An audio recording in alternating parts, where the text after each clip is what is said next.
Welcome to your Thriving Heart for Thriving Life Grief Tips. Have you ever been told by someone to just get over it while you are grieving? If you have, you know how ridiculous it is. It is as if telling somebody who has both legs broken to just walk it off and you'll feel better. And the sad thing is actually that there is such a day of Get Over It Day. Today, March 9, is National Get Over It Day. and, and that's also implied the huge misunderstanding that society have about grief and unfortunately only hurt us people who are grieving or us who care about our loved one who are grieving even more because if you have been grieving or perhaps you notice with your loved ones grieving that we do not get over things. It is a horrible advice to get over something. And there are several reasons that grief is not something that you get over or get over it.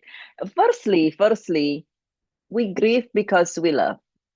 Whether it is the loss of a loved one whom we love, or perhaps it is a future that we would have really loved to be able to have, and we lost that possibility.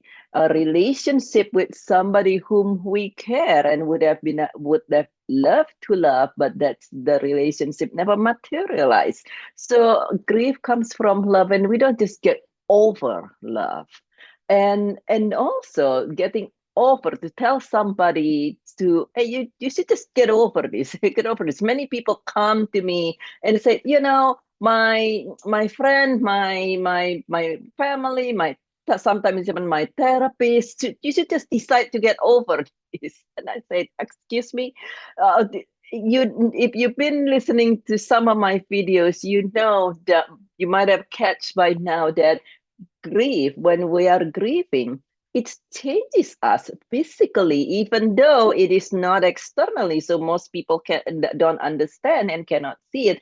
But we know nowadays that grief changes your brain, grief changes your nervous systems, your body chemical, even change your DNA.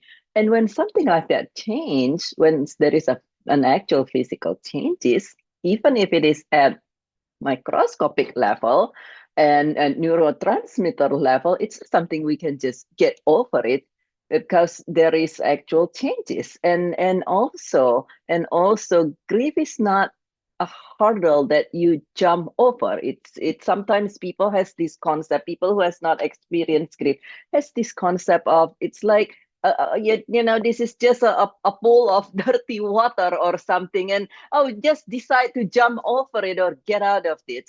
And if you have experienced grief, firstly, my heart goes out to you, as I can only imagine how you or your loved one feels.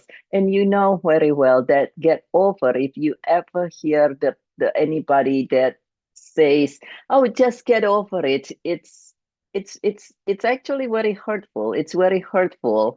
And if you have a loved one who are grieving, telling somebody to get over it is very hurtful to the persons, because you imply that the person's choosing to be miserable and you just get over it. And that is not true. We're not choosing to feel the pain. We're not choosing to be in pain when we're grieving. Many people come to me and say, I really try to do this and to do that, and I can understand intellectually about this and that, but I just can't get over myself. Never mind anything else's. I can't get over my guilt. Never mind anything else's. And so if you are grieving. My heart goes out to you, and just know that instead of getting over something, what you would want to do is to move forward. Now, move forward is very different than get over. Get over is kind of like almost jumping through something or just snap a finger and forget about it. And instead of that, moving forward is you walk through your grief. You walk through your grief, you navigate through the grief, and you process the grief in the way that it is also help you to heal. And moving forward does not translate to forgetting. Moving forward does not translate into to stop loving, but moving forward as you process your grief. When we are grieving, well, forever change, so we don't get over our changes. There are changes in our the physical part of us. So when we move over, we learn to transform our pain into something else that we are able to continue on. You will continue to love the person, the individual, the pet. You will continue to love the idea of what it is that might not be at this moment seems possible anymore.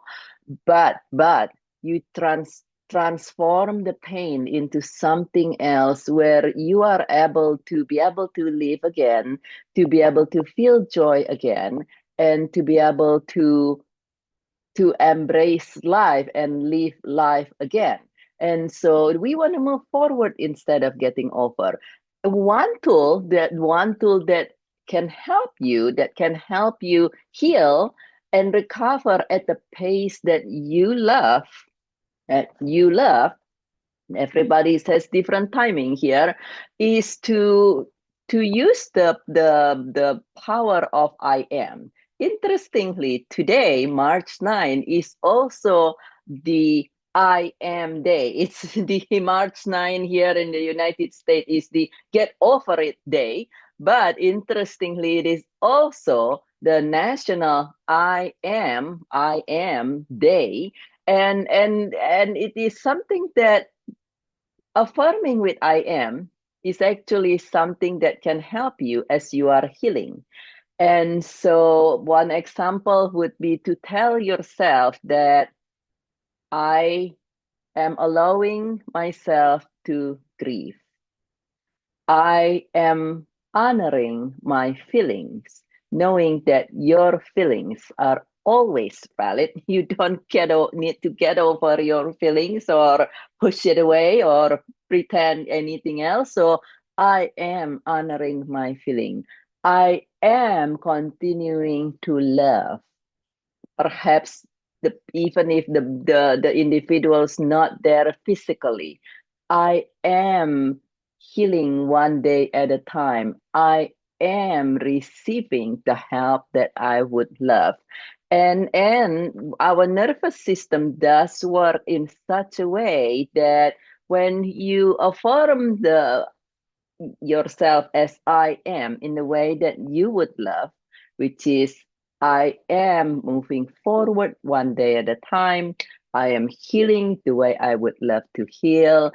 I'm continuing to love and healing at the same time.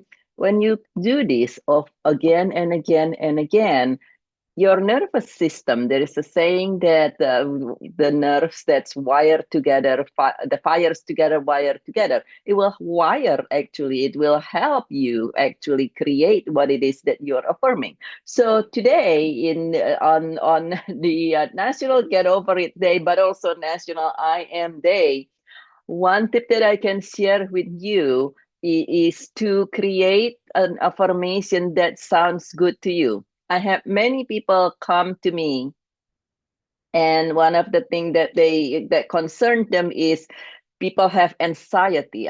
They have a lot of grief can cause anxiety. So for some people, this is actually shows up as panic attack.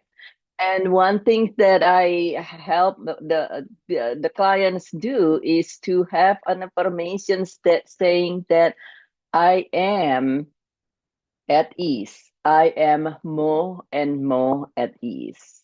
I am better and better. Now, because your nervous system works in such a way that it registers whatever that you say, you would want to avoid words that you do not want to have in your life. So, for instance, instead of saying, I'm not anxious, I'm not anxious. You will say I am more and more at ease. I am calm. Instead of saying I'm not in pain, your nervous system will register anxious or pain. You would want to say I am thriving. Instead of saying I'm not in pain, you would want to say I am thriving or I am better and better. And so please share if you would like to. What would be your I am? That would be your I am that you would love to tell yourself and your nervous system in the next week and in the next month until you bring it into the reality. And if you also want to have, if you have any questions or any concerns, feel welcome to share it in the comment as well, or to connect with me directly through my email, data10forgrief@gmail.com, or through my website, joyfulrichesbeyondgrief.com. But please know this, if anybody tells you to get over it, just know that they are misinformed. You are not required to get over anything. And with grief, we navigate through it.